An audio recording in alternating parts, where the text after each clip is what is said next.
See if you guys can pick this up on the camera or not here when I brake. Definitely got a lot of shimmy in there going on the old rotors. I think it's about time for a brake job.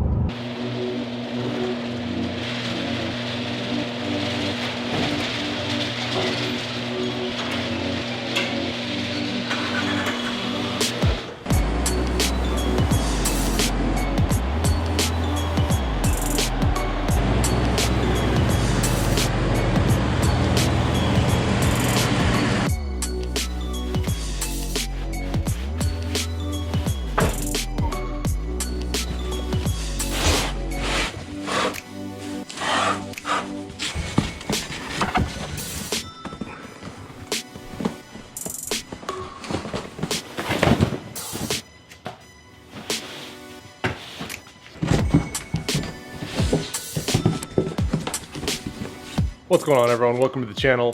Today we're going to be doing some brakes installing here on the F150. The rotors are pretty warped on this thing, so I'm going to go ahead and swap those out. Whole new brake kit from powerstop. So we're going to toss these things on here and we're going to check them out, test out the difference, and go through the braking procedure. It's not a game, it's a rich thing.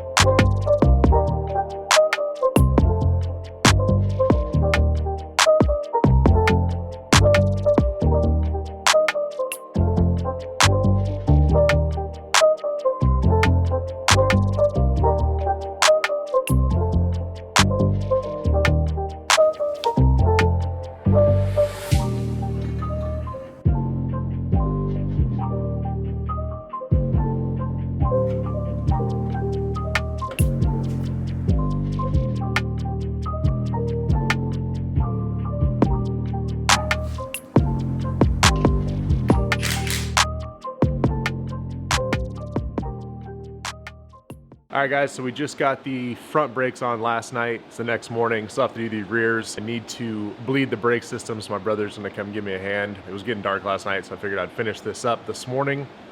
Still need to do that break-in procedure, so I wanted to be able to show you guys that. So now that it's light out, finish these rears, bleed the brakes, and then I'll take you out and show the break-in and see how that goes, and I'll let you guys know how they feel compared to the ones I have on there. They look great under the wheel. I'm really excited to see how they perform. I can tell it's gonna be a big improvement. So once we get these on and set, I'll let you know how they are.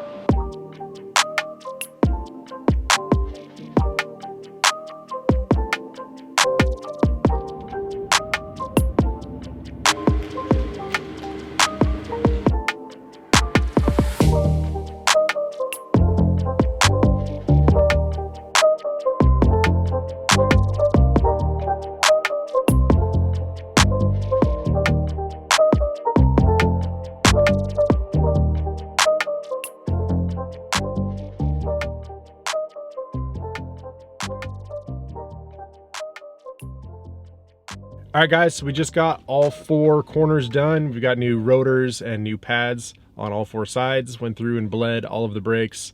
My pistons were pretty far out. My pads were pretty worn down, so I had a long way to compress them back, and it's best to just open that bleeder up while you're pushing that piston back to make sure you don't overpressurize the system. So went ahead and bled everything back through to make sure I got a nice firm pedal. So powerstop actually sends a break-in procedure when you're getting new rotors and pads.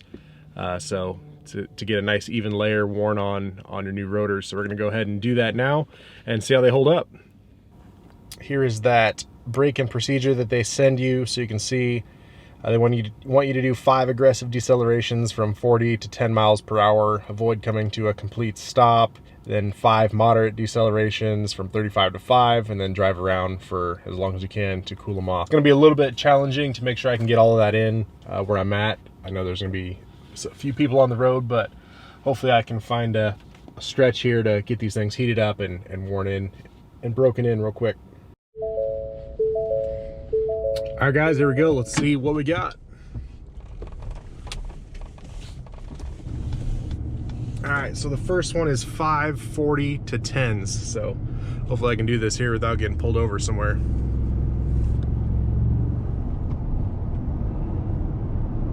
Now I've got someone behind me, so that's gonna kind of suck.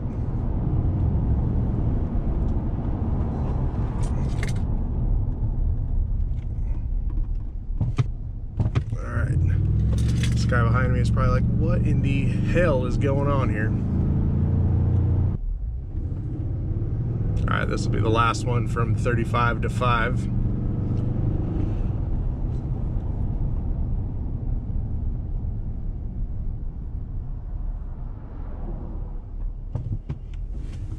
All right, and then the next one is you just want to be able to drive around for 5 minutes using the brakes as minimal as possible to try and let everything cure on there, get that nice even cure layer across your rotors. So we're gonna go ahead and cruise around and try and avoid coming to a stop so you don't get any hot spots bedded onto those rotors, and then should be set. So we'll see how they are.